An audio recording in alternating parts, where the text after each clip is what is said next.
সে কামাল ভাইয়ের কাছে গেলেন, শরীফুল হক ডালিম।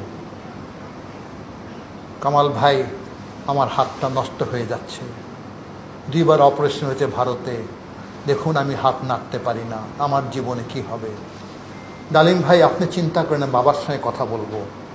3 দিন পরে টেলিফোন করলো, আপনি আসুন আমাদের বাসায়, আপনি স্ত্রীকেও নিয়ে আসেন, বাবা আপনার সঙ্গে কথা বলবেন। বঙ্গবন্ধু ডালিমের সঙ্গে কথা, তার হাতটা ধরলেন। আহারে, তুই এত বাচ্চা ছেলে, মাত্র বিয়ে করেছিস কিছুদিন আগে, তোর হাতটা, না না তুই চিন্তা করিস না, তোর হাতটা আমি ভালো করে দিব, তুই বাসায় যা। কামালের কাছে তো টেলিফোন নাম্বার আছে? বলে আছে। 4 দিন পরে কামাল ভাই টেলিফোন করলো, আপনি চলে আসেন ডালিম ভাই, ট্র্যাজেডির, বলতে কষ্ট হচ্ছে। তাকে পাশে বসালো। বৌমা, তুমি তোমার খালার কাছে যাও। নিম্মি তার ওয়াইফকে উপরে পাঠিয়ে দিল। বঙ্গবন্ধু বললেন, হাতটা ধরলেন, সেই হাতটা, আর চিন্তা করিস না, তোর সব অ্যারেঞ্জমেন্ট হয়ে গেছে। তোর শ্বশুর পুলিশ অফিসার না, এসপি না? বলে জি স্যার। তাকে আমি অলরেডি অর্ডার করে দিয়েছি কাউন্সিলর করতে। কোথায়? লন্ডনে। তুই ওখানে থাকবি, তোর চিকিৎসার সুবিধার জন্য। তুই আমার ডাকে মুক্তিযুদ্ধে গেছ, তোর শ্বশুরের বাসায় থাকবি, হোটেলে থাকিস না, ওয়াইফকে নিয়ে যা। সেখানে সেন্ট থমাস হসপিটালে তোর ট্রিটমেন্ট হবে, ওয়ার্ল্ডের মধ্যে বেস্ট সার্জন তোকে অপারেশন করবে, ঠিক আছে?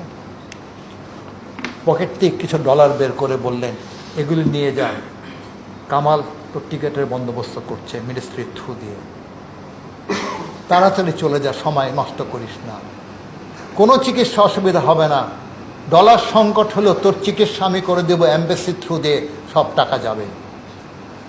তখন বঙ্গবন্ধুর পা ধরে ডালিম বলেছিলেন, আমার শরীরের সব রক্ত দিয়ে আমি আর শোধ দিতে পারবো না।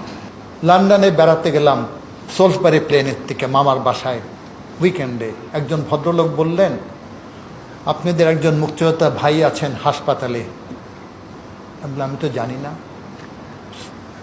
আপনি কালকে সানডেতে আপনি চলে যান, 5টার থেকে 7টা পর্যন্ত ভিজিটিং আওয়ার্স।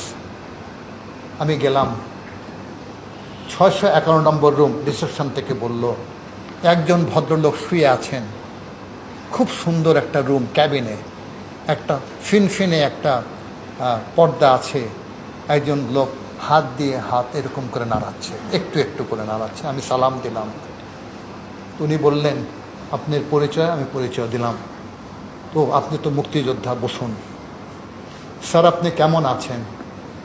বললেন, দেখেন বঙ্গবন্ধু আমার হাতটাকে ভালো করে দিয়েছেন, আমি হাতটা নাড়াতে পারছি এখন, চোখের পানি তার, তিনি আমার সব বন্দোবস্ত করেছেন, চামড়া দিয়েও আমি তার শোধ করতে পারবো না। কেঁদে দিলেন।